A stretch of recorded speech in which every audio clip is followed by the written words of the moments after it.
this whole arrogance and ego and secrecy around classical music and the secrets that I won't tell you really always bothered me. So I said, I'm going to start a YouTube channel and just share all the secrets.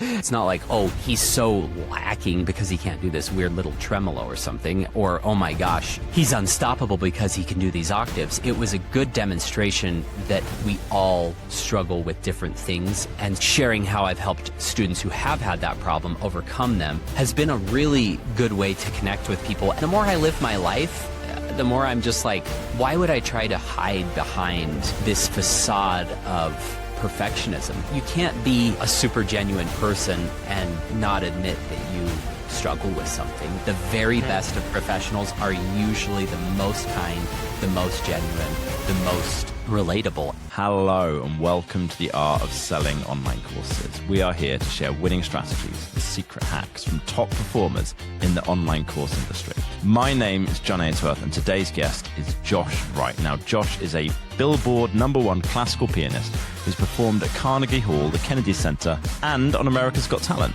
What makes him especially interesting is what he's built online. He's grown a YouTube channel to over 200,000 subscribers and 20 million views, and he's turned that audience into a thriving online course business, creating video courses for piano students of all ages and abilities around the world. Josh, welcome to the show, man. Thanks for having me. So who is it that you are helping with your courses?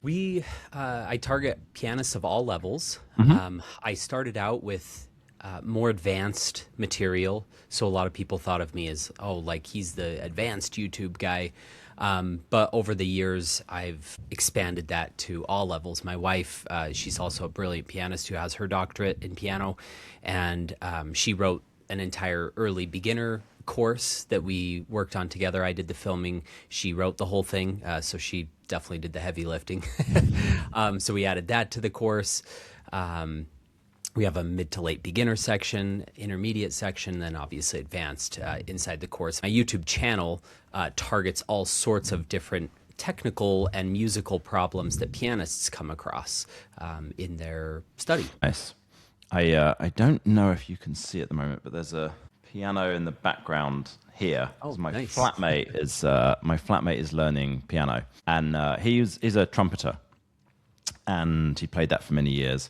And he was like, you know what? I'm going to learn the piano. And so he started totally from scratch, bought a piano, and he's just so... It's almost annoying how dependable it is that he's going to do his practice. Like every day, exactly the correct way. He sees his piano teacher and he gets exactly how to do the practice. And then we'll have these debates and what is exactly the best form of practice that fits with everything that we understand about the way the brain works. And we'll have conversations about myelin. And I was just watching one of your videos about it's that if you're practicing every day but not improving, watch this.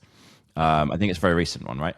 And I was just like, okay, yeah, that fits a lot with some of the conversations that we've been having. I play bass, and I'm like, every time he practices, I'm like, I better go practice as well. I better. Otherwise, he's going to catch up and he's going to overtake me. So I love what you're doing there. It looks awesome. I think there's so much stuff that's it's almost like if you've studied properly, you learn whatever, then you kind of just maybe take it for granted. Like you're talking about in that video, right? You're saying when you're practicing, people are taking on far too much in one go. And then it's but here's a way to break it down. It's just that those kinds of tips for people just available for free is just amazing. It's like that just, can you imagine 20 years ago that just didn't exist, right? You had a teacher or you didn't kind of thing. I was really fortunate because I have just 4 amazing teachers in my life. My grandma was my first teacher for 5 years, and she was like a full-time piano teacher. She was never concert pianist level or anything, but she was a great music teacher, big legacy in Utah, which is where I live. And then I went to Susan Duhlmeyer. She was the head of the piano department at the University of Utah when I was 9, and she took me on, luckily, and I studied with her. I still go take a few lessons a year with her, even now, I'm 38 now, so I've been studying with her for over 30, or about 30 years now. I did some private studies with Sergei Babayan, who I consider to be the best pianist in the world. He's my favorite pianist. A lot of people don't Man, know that's him. cool, isn't it? Like if that's you think he's the best pianist in the world and you got to study with him. That's Yes. cool. Yeah, it was incredible. Most people know his student Daniel Trifonov, who is probably the most famous young pianist in the world. But not everybody knows Sergei Babayan. He's pretty popular in the classical music world, but oh my gosh, he's mind blowing. And then I did my doctoral studies at the University of Michigan with Logan Skelton, who was so brilliant as well. So I was really lucky to have those teachers. And one of the things that always really bothered me, probably because of my upbringing, my mom was like the head cheerleader at her high school and just the most lovable person you could ever imagine. I don't know anyone who doesn't like her, unless they're a narcissist or something. And my dad's a stonemason. I mean, he puts stone on houses and fireplaces and mailboxes, things like that. So we grew up working really hard. So this whole arrogance and ego and secrecy around classical music and the secrets that I won't tell you really always bothered me. So I said, I'm going to start a YouTube channel and just share all the secrets. And people really like that because a lot of people don't have access to good teachers in their area. I mean, so many people from remote places like the Hebrides Islands or remote places in India or even just in the US, like, I live in the Midwest in this tiny little town and I have no access to an advanced teacher. That's kind of what I was trying to bridge the gap with so far as the YouTube channel, and it's been really fun. And at this point, I'm sharing. I take a few lessons a year with Susan still, which are brilliant. But at this point, I mostly am just sharing personal discoveries and things I discover in my own teaching, because a lot of students, like you teach them a lesson and you're like, I'm not connecting with this student. How do I teach it differently? And sometimes you'll find an unlock that you'd never considered because you have to tailor it to that student. So it's been a really fun journey, and I look forward to doing it for many more years to come. And when did you start the YouTube channel? I started it in 2009. I mostly Man, that's a while, isn't it? I mostly at the beginning did it for just competition recordings and just as like a personal journal of documenting a few performances, sharing it with family and friends. And then I thought, let me film a few tutorials, because I was annoyed at my own students for when I would go back to their houses, because at that point I was quite young. I would go to my students' houses and they would say, I forgot what you told me last week. I was like, you know what? I'm going to film a YouTube video, and so you don't have an excuse anymore. And they liked it. And it was a very efficient way of teaching, because I could say, okay, I'm going to teach you this concept in the lesson, but then I've got this YouTube video that you can go watch. And then, just within a few videos, at the end of the video, I said, here's my email address if anyone has questions. So I was like, maybe a few people email in over the course of, a year. And I started getting consistent emails from, I think Claudio from Switzerland or something like that. I still remember that one. He's like, my 2 girls are studying piano. They need help with X. And that was one of my first videos, is for his girls. And that was just so exciting to see, this could have a lot of reach, even if it's not making money. I didn't even monetize the channel for 3 or 4 years. And then I started doing paid courses at the request of somebody on the channel. Again, he was actually one of my private students, but he had found me on YouTube. He's like, could you make a whole hour-long tutorial on Clair de Lune by Debussy? I'd pay you for that. And I thought, let me do this for the public too. And I charged a few dollars for the tutorial at the beginning, and really caught on. People liked it. So I've been doing that since 2014. Wow. It's a really similar story to the ones I hear from a lot of people, is that nearly everyone I talk to, nearly all the course creators I work with or interview, they started YouTube almost kind of like you, as a way of just like, I'm already teaching people this in person. Let me get it. It's a way of hosting it. I can kind of get it out there, and then fell into courses because it's like, that's what people wanted.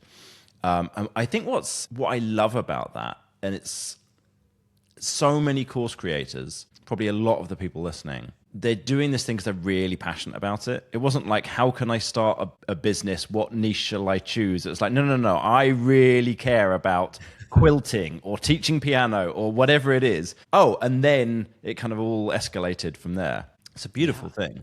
I think your YouTube audience is like the biggest audience, right? Versus, okay, cool. Yeah. How often are you doing videos on there? So I try to put out one new long form content, piece of content a week. Some months it's 2 to 3 pieces, but I shoot for 4. And last year I hired a video editor. She's been absolutely amazing. And she's helped me. So I've been pumping out a lot of short form content until last year. I think I had 5 pieces of short form content ever. Really bad. But she has a real talent for, I just send her my old, she just has access to my YouTube channel. She'll download the old videos and then she'll make a short form out of that. And that's been doing quite well. People seem to really like that. It definitely targets a different demographic. You might show up in the suggested feed. People may not have been searching for your long form videos, but that's been helpful as well. Do you know if a lot of your long form stuff is found through search versus discovery, or do you know what the balance is? I could pull up the analytics if you want it, but I know it's some of both. Just off the cuff, I do know some of it's search, but a lot of it is discovery. Because I just found with YouTube channels the kind of the value, it might not be quite the right word, but like of people who are coming in from search is quite different. Like, because if someone's come from search, they're after what it is. They've already got the intent of trying to find what you're creating, and so they're really paying attention and trying to find the right thing. Whereas discovery, it's more like, oh, that looks kind of interesting, and then they might stick around, they might not. So I just find it makes a really big difference. But no need to kind of look it up. How big's your email list now? It's about around 70,000. Okay, nice. And do you send out a lot of like email promotions throughout the year? So I usually hold 2 big sales for those. I'm sure everybody on this podcast knows what these offers are, but you've got lead magnets, like free stuff, low ticket, of course, around $100 or less, $25 to $100. Mid ticket, which can be several hundred, and then high ticket, which can be several hundred to into the thousands. For the lead magnets, do a free webinar, do a memorizing guide. For my low ticket, I do a technique course. So these are like the foundations of piano technique. My mid ticket has over 500 videos. It's everything I've ever put out in that pro practice course. I do a separate course called the VIP Masterclass series, which is kind of an add-on. It doesn't really fit in low ticket, doesn't really fit in mid ticket. It's a way to increase lifetime value of my customers. And honestly, that was another course born out of request and necessity. People like, I want to write it, like your pro practice tutorials, like the full length 1-hour tutorials are great, but I have a specific question about measure 20 to 25. Like, I need help with that. And I can't answer all of those requests via email. Like I would be a full-time computer, answering emails full time. And so that I do a new video each week for members of that course. And then last year I actually launched live group coaching. My private studio was full and people were still wanting one-off lessons, and it just got out of hand. So I was like, I'm going to do a live group coaching. So that was really fun too. Sorry, I think I got off topic. What was the original question? I was going somewhere with that. I was asking, how often do you do email promotions? Oh, right. So twice a year I'll do big sale, a spring sale. I usually do that in May, and then I obviously do a Black Friday sale for mid-ticket stuff. I run promotions through Facebook ads throughout the year and Google ads as well. But yeah, for the big courses, usually just twice a year on Black Friday and the spring sale. And then do you do any promos for like the smaller ones in between at all? I usually just run those on ads. So okay. So I'll do 50% off on ads. So my technique course is priced at $197, but I will do Facebook and Google ads for $97. So it's 50% off if somebody clicks on the ad and buys it that way. And then, if you're comfortable sharing it, how much are you spending on ads a month? Sure. Probably maybe 5,000 at this point. Oh, wow. Okay, cool.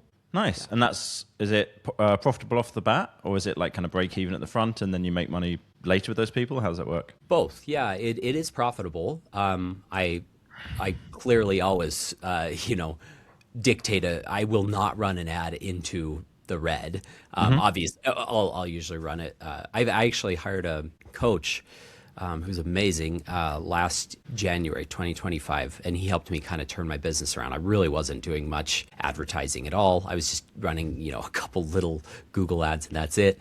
And he's like, you really need to get this up because the whole purpose of advertising is to sell is to either get lead magnets or low tickets out there, and then you can upsell them into mid ticket or high ticket offers. And so it is profitable. I'll usually run each ad set to about 30 to 50 bucks and dollars. Aren't you in Australia?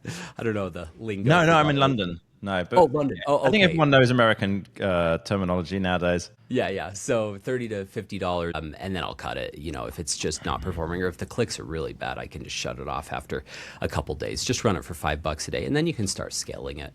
But that's something I really hate doing is advertising. I'm very self-conscious about it, but it was necessary. My wife's like, look, you've got all this great content. I've had a lot of people reprimand me over email, like, why are you not advertising, Josh? I just found your course and it's so nice. They're like, oh, it's so life-changing. Like, I wish I'd had this 5 years ago. If you had done a better job advertising, I could have found you earlier. It's like, okay, I think a change is needed in my business. That's really nice, isn't it? Because a lot of people are really worried with ads or any kind of promotion about is everyone going to hate me for it, Oh, yeah, sorry, I interrupted you. What'd you say? A lot of people, I bet a lot of people listening, have a feeling about ads or promotion of any kind that everyone's going to feel like I'm too salesy or I'm being too self-serving or it's it's a bit scummy doing it that way. I see that a lot within the course creator kind of community.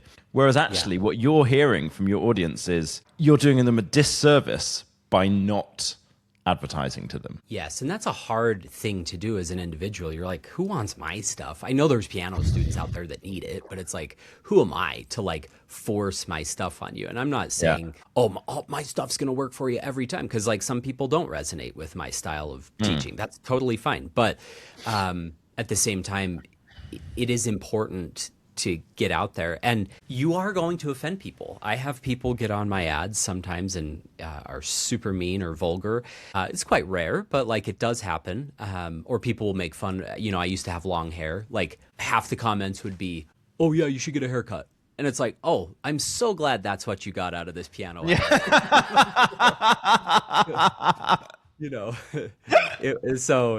But yeah, and my wife, she's my therapist as well. She's like, Josh, she's like, you gotta do it for the people who need this, and you have to put up with that crap, in order to reach the people who really need this. And once I started taking that view, I'm like, okay, I'm gonna offend some people, I'm gonna annoy some people, but I'm also gonna help a lot of people who are hungry for some sort of resource online that can help them take things to a higher level. And I'm not saying there's not plenty of piano teachers out there. There are, but sometimes people need extra inspiration with a unique view. That's why as pianists, we do master classes. We go study with other teachers on one-off lessons to get new perspectives. Even if we love our primary teacher, Susan, the teacher I mentioned earlier, she had us do countless master classes. Oh, this person's in town. Go do a lesson with them.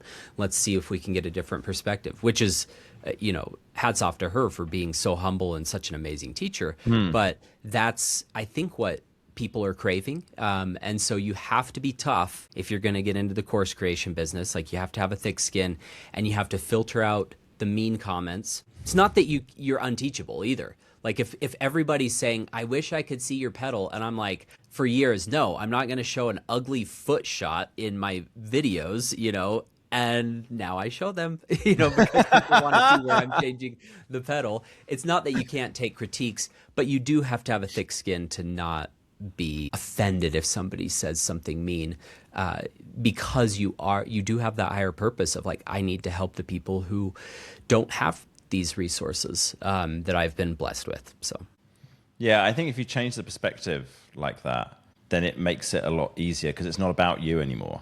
It's about the people you're trying to help. which is really what most course creators, it's what they care about already. So it's like, if you think, okay, well, out there, I'm going to show these ads and it's going to be seen by whatever, let's say 500,000 people. And out of those, there's 30,000 who this really matters to. My voice is going to speak to them. They're going to like my style of learning. It's going to help them to move forward faster. They're going to be able to become a better pianist. They're going to feel better about themselves. They're going to have more fun doing it. They're going to be able to inspire other people. It's like, oh, okay. Right. Well, if you just focus on that 30,000 and go, I'm really sorry, 470,000 other people who don't like my hair or whatever the fuck, you know, I'm really sorry, but I've got to reach this 30,000. That's my job. You know, I'm going to do my best to get in front of those guys. Then all of a sudden it's like, okay, well, it's not about me. It's about them. I can kind of relax that a little bit. And I think that there's a lot of people listening at the moment who that's a message they need to hear. Because I again and again, it's like, because because I see people struggle with this. I see course creators struggle with this a lot. Absolutely. I mean, are you offended if you see a billboard for Ferrari or Walmart or something? No. You know, you're like, oh, they're advertising. But then when you do it, you're like, I'm going to offend people. And it's like, yes, there are, I mean, even in the piano world, there's a guy, I'm not going to name his name because he's probably a cool dude, but gosh, his ads are so annoying. But I'm like, you know, like they're really in your face. He's shouting at you the whole time, you know, through his ad. But at the same time, it's like some people like that energy. And so just because I don't like it, guess what? There's this magic feature, those 3 little buttons you can click and say, don't show me this ad again. If it's really annoying you that much, you know, or people that are like, I just can't stand all these YouTube videos. I was like, you don't have to watch my stuff. So if people really are offended, you know, you can click those 3 dots and say, don't show me this ad again, and it won't show you that ad again. I think, you know, if you look at percentages, as humans, we always gravitate towards negative comments. So, we had, you know, 5,000 views on this video. It got 50 comments and 1 was super mean. We're just thinking about that 1 comment. We're not thinking about the 5,000 we reached. We're not thinking about the 49 other people who were saying, thank you, like I needed this. It's that 1 mean comment. And a lot of times it's a ridiculous comment. And a lot of times if you reframe it, kind of like we're reframing ads, if you reframe mean comments, that person probably has self-confidence issues and, you know, needs a reality check, or maybe they're struggling with mental health. I remember one time somebody got on, I think they emailed me because I don't even read comments after the first day or 2. That's like a rule I set up for myself a long time ago. I'll read the first 24 to 48 hours worth of comments because those are usually my most loyal followers, obviously, if they're seeing it within 1 day. But some guy emailed me and like wrote out this whole thing about my performance of Rachmaninoff Third Concerto, which, if anyone knows that, it's one of the tough pieces of the piano repertoire. And I said, oh, great. Can you point me to your performance so I can watch it? You know, kind of. And he said, well, I'm a beginner pianist. I can't play any of it. And I'm like, then why are you sending me this email? And people will come back with, just because I'm not advanced doesn't mean I can't have my opinion. And I said, yeah, absolutely. But at the same time, have your opinion, but keep it to yourself, for God's sake. Yes, Don't be a dick about it. To all the course creators, you know, self-conscious about advertising or getting down about mean comments, you know, remember that story. My goodness. I love that response. That's like, you know, he doesn't have one, and it's just like, great, let's have this conversation. So what's the focus for you now? Like, what do you want to kind of work on with your email marketing or with your funnels or like the business? Like, what's kind of next? Yeah, something that I am not very good at is coming up with new low ticket offers or new lead magnets. You know, I spend a lot of time on that webinar, and I was like, that thing can kind of run by itself for a long, long time. That's going to help people for years. I filmed another webinar. It was back in 2017. I ran that thing for like 7 years because my stuff is timeless in the sense that like classical music has been around so long. It's Yeah. not like here's how to code in this program and it's, out of date in 6 months or something. Or here's like my friend who taught me a lot of this. I should mention him because he helped me so much. His name was Parker Walbeck. He runs one of the most, maybe you've interviewed him. He runs Full-Time Filmmaker. No, I don't know, but I'd love to have a chat with him. That'd be cool. Amazing. I mean, I think he and his brothers have sold over 20 million in their videography course, but he kind of helped me a lot. And he's like, your stuff is pretty timeless. He's like, I'm reviewing, the Canon 5D Mark III. And it's like, within a few years, I've got to review the Mark IV. Oh, now I've got to review this new Canon mirrorless camera. Yeah. Whereas, I did a tutorial on Debussy's Clair de Lune. That's not going out of style. Maybe my teaching style changes a little and I can add something to that. But it's pretty timeless. Those can run a long time. So it's easy in my business to, or at least for me, to just go with the flow, keep doing what you're doing. And I think there is value in that. I think that's, people always think, I need a new business. I need a new business. Like, I think actually sticking with something for a long time is valuable. But something I'm not good at is what's a new lead magnet I could come up with, which is like, for those of you who are new to this, lead magnets can be anything like this, just free that you exchange for their information. And then you can market to them afterward. Like, you can offer them your other products and they can unsubscribe, or they buy your stuff, or they just sit on your email list indefinitely and never do anything. That's allowed, right? It's allowed. Yeah. But yeah, coming up with new lead magnets, new low ticket items would be something that I need to focus on more, because I am so focused on creating value in that mid-ticket course, the lifetime access course, where they have, I always want to be adding new stuff to that. I'm very invested in my private students, and I'm very invested in that live group coaching.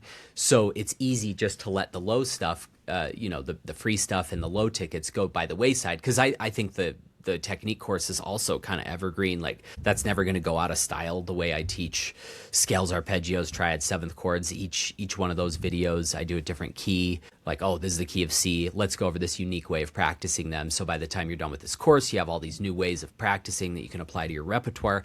That's not going to go out of style. But there are plenty of people who don't want a course on technique, but man, they would really benefit from a mini course about reducing tension for $27. They might buy that, and that's something that I'm not very good at. What's is the bit coming up with new material like that. And then obviously advertising I don't enjoy, but I'm getting better at it. I'm forcing myself to get better at it. So, yeah. What's the bit that's the sticking point with the low ticket courses? Is it coming up with the idea for it, or actually then mapping it out and recording it and that whole process? Yeah, I think it's coming up with an idea that I could commit to long term. So I know that I could do a whole course about memorizing. I could do a whole course about reducing tension, note reading. I have the free webinar that I have right now actually just goes over the 4 main pain points. Stage fright's the last one. So I could do whole mini courses on that, but I'm like, do I want to be advertising a $27? Because it's hard to, when you're first starting out advertising, I started the low ticket at like $47 just for a few days, and it just wasn't profitable at all. So I was like, we got to go to 97. So rather than offering 75% off, and so offering a $27 course is tough, because you've got to get enough audience out there. Yes, more people will buy it at 27 than 97, but do you have enough to cover your ad costs? And I've had that experience every time I've done that. I did that back with my friend, the full-time filmmaker guy, in 2017. He's like, you got to up the price. He's like, because we're burning through money. He helped me with just some basics of advertising. I was like, okay. So I think back then we did it for 127, and so it was even more expensive than I'm able to do now. But it's finding that threshold for me that's really hard of like, what's a low ticket offer that I could offer that could still be profitable as I advertise it? Because the whole point of advertising in low tickets is to, grow your list so that you can then provide more value with your mid-ticket or high-ticket offers. So I see kind of where you're coming from with this. I think you're talking about coming up with low-ticket things in order to be able to advertise more. Is that correct? Yeah, low tickets that can scale. Yeah. Okay. Because the other option, and something that I encourage people to do a lot is have more offers that are about the kind of maybe $99 to $299 kind of price point for promoting to the email list. Because if you look at, you're doing 2 big sales a year to your email list at the moment, right? We've done a lot of testing, a lot. And we found that in terms of revenue, the sweet spot, and also in terms of not annoying the audience too much, but kind of getting a higher revenue, the sweet spot is have an email promotion about once a month. Okay. Most, like 99% of course creators do 2 or 3 promotions a year. So like what you're doing is like the absolute norm. Like it's virtually everybody I talk to. But when people start doing 1 promotion a month, and in that promotion, including a way for someone to opt out of that particular promotion. So if they're like, oh, I don't want to hear any more about this course, the reducing tension course, but I still want to be on your email list, there's like a big obvious button or an easy way to get off that promotion for that week. Then that leads to a lot more sales. Now, making a course that is a fit for your email list is much easier than making a course that's a fit for ads. Because the fit for ads one has to be something that it's got to be at that sweet spot in terms of price, like you say. It's got to be in line with what it is that the audience already knows they need, so that you don't have to do too much convincing in the ad or on the sales page or whatever. You've got to make a great sales page for it, because if it's going to convert with ads, it's got to be absolutely perfect fit. Really need an upsell that is going to increase your average order value, that's a good fit with the main product. So the kind of people who are buying one are likely to buy the next one. So there's a lot of things you have to get right. When you're doing an offer to your email list, it's already the warmest people. It's the people who already know you, like you, have quite possibly bought something from you before. And one option there is taking stuff that's in your main course and like splintering it out and going, okay, well, you can just buy this couple of modules that go together. Not everyone wants to buy the full.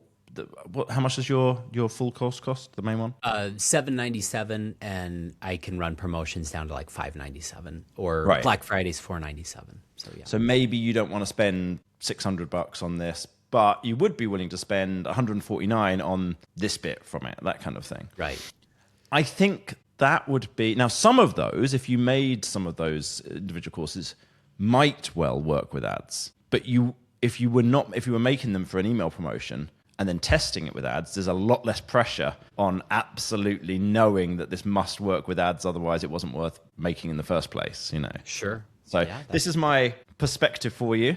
What's your thoughts on that? Yeah, it's interesting. I think that testing things is something that as course creators we sometimes shy away from. Like let's just keep doing what's working, and because I certainly have goodwill with my audience, because I put out so much free content, and that's always been the main driver of sales, is just like I just put out new stuff all the time with no expectation of anything. And then when you give away 80% of your stuff for free, even all those paid videos, I put out a good portion of them for free on YouTube. So I'll usually do like a 10 to 20 minute sample of the hour-long video, as a marketing tool as well, but also for those who just want to get a good head start on the piece and don't want to buy the whole thing, so that when you do actually do a sale, people are like, oh, okay, he's really helped me. Like I'll buy his course. And it's not a ploy.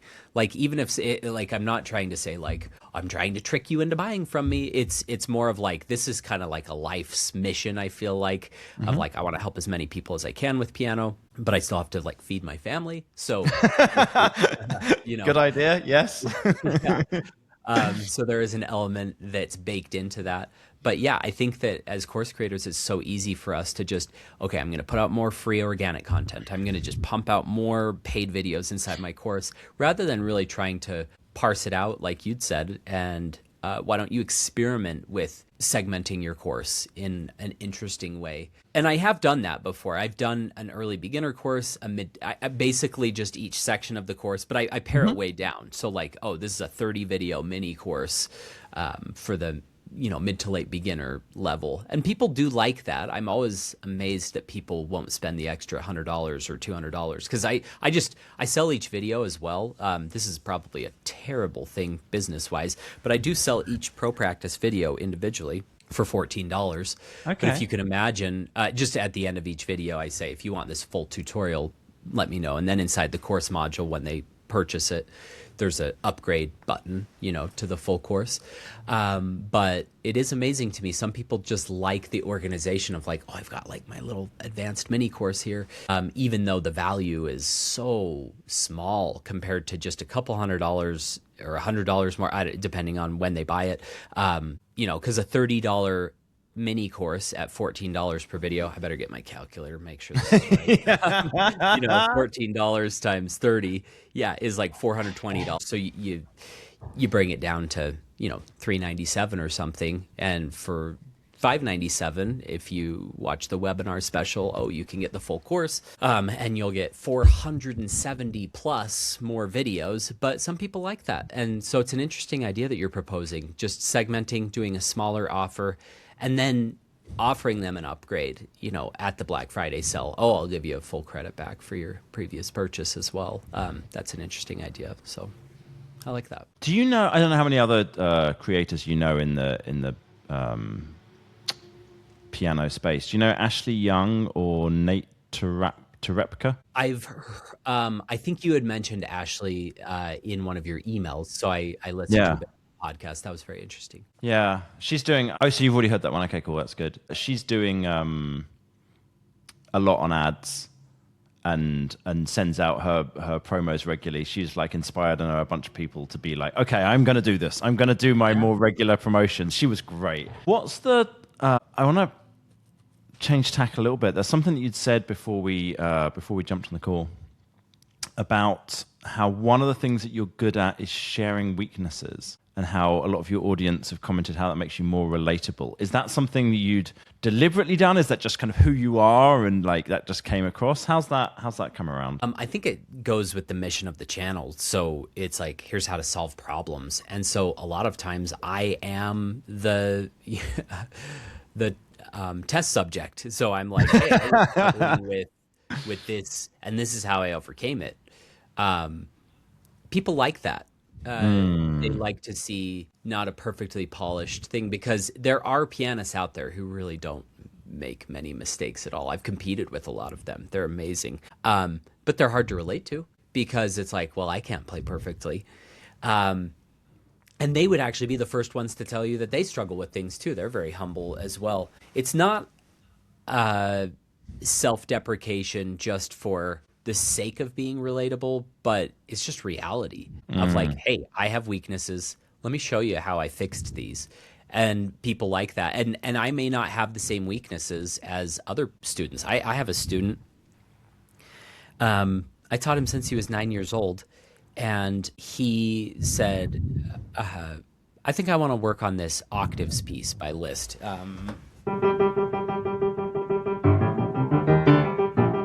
It's actually a piece, and it goes so fast. I'm not warmed up at all, and that sounds terrible. But he's like, within 3 days, he was 14 years old. And I, like, my jaw was like on the floor. I was like, how did you do that? Because I know it wasn't something I taught him, because I taught him since he was 9. And he's like, I can just do that. But there was another place, this little tremolo in Jadot, like going back and forth. He could not do that for the life of him. And I was like, how is this kid who can play octaves as fast as like the best professionals? I'm not exaggerating when I say that. Like he's faster than Evgeny Kissin, who's a very famous pianist in that Earl King. It was just amazing. But how can he not do this? And it just went to show me, it's not like, oh, he's so lacking because he can't do this weird little tremolo or something. Or, oh my gosh, he's unstoppable because he can do these octaves. It was a good demonstration that we all struggle with different things. And so sharing how I either have solved my own issues, or if I haven't had the problem, because I haven't had all the problems, some things come naturally to me. Some things some things are easier for you. Yeah, totally. Yeah. And so, sharing how I've helped students who have had that problem overcome them has been a really good way to connect with people. And the more I live my life, the more I'm just like, why would I try to hide behind this facade of perfectionism? Because that, again, that kind of goes back to what we talked about earlier. Like, growing up with the parents I did, who were so real and very encouraging. I forgot to mention, like, they were unbelievably supportive throughout my life of me pursuing piano. I think most parents would be like, okay, yeah, that's nice, but are you going to get it? So, That's enough now, dear. yeah. So, anyway, yeah, he was like my dad, he just loved, listening to me play, and my mom was at every one of my concerts. And my dad was too. But like my dad would just come in and just listen to me play, and because he didn't really have those opportunities. And so it goes back to that whole idea of, why would I try to be this perfect pianist and put on this facade of perfectionism? Now, doesn't mean that I'm sloppy in all my recordings. I only like to put out like recordings of pieces, not tutorials. Tutorials I can mess up in and say, oh, let me show you how I'll fix this. I'm cool with that. But like, I'm not going to put a super sloppy recording out there of a piece, because it'll just get demolished by the other, however many hundreds of amazing performances they are online. So I'm not about, being lazy, but showing people that you have weaknesses, showing them how to fix it, or if you haven't had that particular weakness, showing them how you've helped other students fix it. That's like the whole purpose of the channel. How can we overcome these problems at the piano? What's the easiest and quickest way to do it? Because if you just sit and slog through it, eventually you'll probably get it. But it might take you 2 years. Whereas if you had one piece of advice, oh my gosh, that can save you hours, weeks, months, sometimes even years, if you have the right piece of advice. And that's what the channel's aimed toward. So that's the whole, to wrap up your question of like, what's the superpower of the channel? Oh, it's actually sharing weaknesses. It's kind of funny, but that's it, it's so we can solve them. And so people realize, oh, like pianists aren't, at a professional level, pianists aren't infallible. Because I got to a very good level. Like, I was competing in really big competitions. I wasn't winning the biggest competitions, but even just to be able to compete in them is quite difficult to like get accepted into them. So I was competing with Daniel Trifonov. I did a competition with him. He got third. I got cut in the first round, right? So it's like I wasn't at his level, but at the same time, I was among that pool of pianists. So I got to a high level, but I also am not trying to hide behind the fact that like, oh, I competed in this competition, so I'm perfect. It's like I competed there. It was a lot of pressure, but I had all these roadblocks along the way. Let me break down how I overcame those. And so that's been a good way to connect with people, because people will say like, oh my gosh, I had this exact problem, or I don't have this problem, but I have this problem. Can you help me with that? Oh yeah, let's do another video on that. So it's just kind of this never-ending machine. That's why I think I could do this my whole life. I don't know if I will. I think I will, but I don't know if I will. But there's never enough material that you'll run. Like there's never a limited amount of material. You'll never run out of things to talk about and weaknesses to overcome, or how other people are overcoming those weaknesses. Sorry, that was pretty long, but you're good. You're good. I ask a lot of people some of these same kind of questions, like when they're coming on the podcast, like what's the most controversial thing you believe, or what's something you think that others don't, or what do you do well?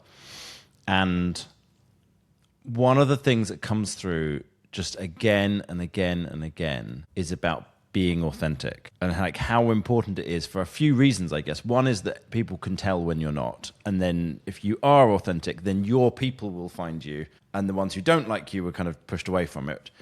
And I think also it's just like, I don't know. Yeah, I think it's important to people that they find someone who it's like, oh, I can tell that really is what they're like. And so I was chatting with someone the other day about it. It was saying that he was like, well, I am me, but I'm like a slightly less sweary, more like a nicer version of me when I'm on YouTube.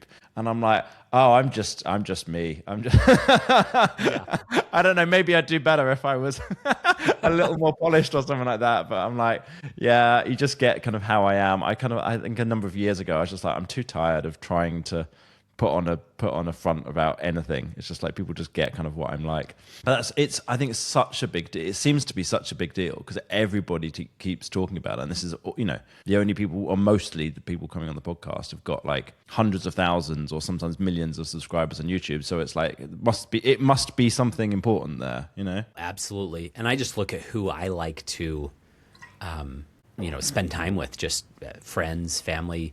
I like to spend time with authentic people and people who try to put on a front of, I don't like to spend time with those people. I have to sometimes, if you have a family member, no one in my immediate family, but like, extended family, like you're like, I don't really want to go hang around that person because I know they'll just be talking about themselves the whole time, or they'll be telling me how perfect everything is. Whereas like behind closed doors, they're struggling. It's like, just tell me what the problem is. Like, I'd love to talk about that and like help if I can, just like I would tell you if I was having an issue. And I think that what you said of like being authentic or being genuine, that's what that whole discussion about weakness is. Like you can't be, a super genuine person and not admit that you struggle with something. I mean, it's not that you have to be like apologetic, like, let me tell you all the horrible things I did in this performance. Like you don't have to like start with that, but at the same time, if somebody asks you, oh yeah, I'll show you what I did, and being willing to share. I remember I took a lesson with a teacher one time,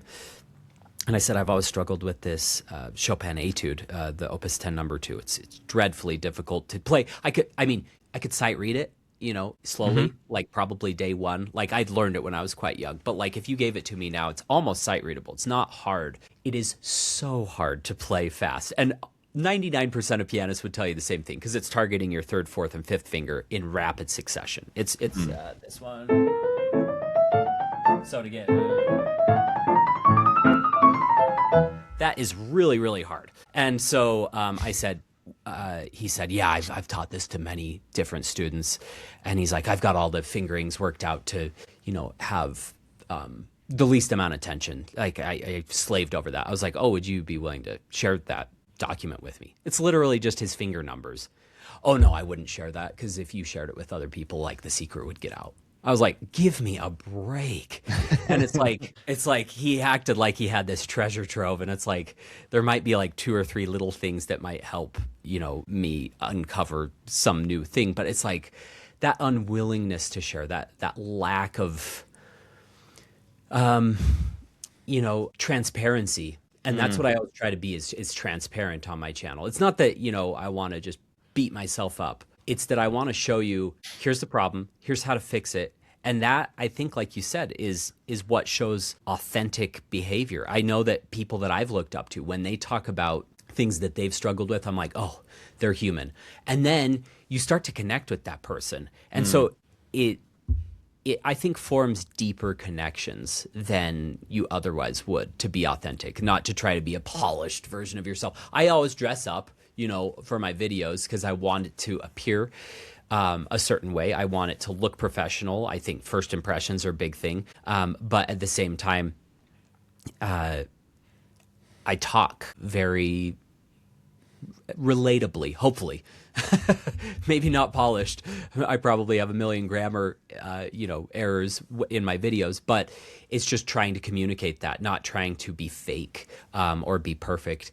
And you know what the interesting thing is the amateurs are the ones who do that. Who are the most fake. The very best of professionals are usually the most kind, the most genuine, the most relatable. And then it's the people under them that are striving to be as successful as them that put on the facades, that are demeaning to others, that will, have that scarcity mentality. Your win is my loss, and that's something that I try to avoid. I'm not perfect at it, but it's something that really turns me off as a person. So I try to avoid that. Josh, this has been awesome. I absolutely love how much you shared today on the podcast. If anyone wants to go check you out, check out your YouTube channel or your site. If anyone's interested in learning piano, who's listening, where should people go and have a look? Yeah, you could just go to my main website. It's just joshwrightpiano.com. WRIGHT is how you spell Wright. Josh, thanks so much. I really, really appreciate your time and you coming on today. This has been awesome. It's been a pleasure. Thanks so much for having me on. As always, thanks so much for listening. If you want to go check out some of our other piano-based episodes, episode 220 with Ashley and episode 209 with Nate as well. And as always, we'll see you guys next time.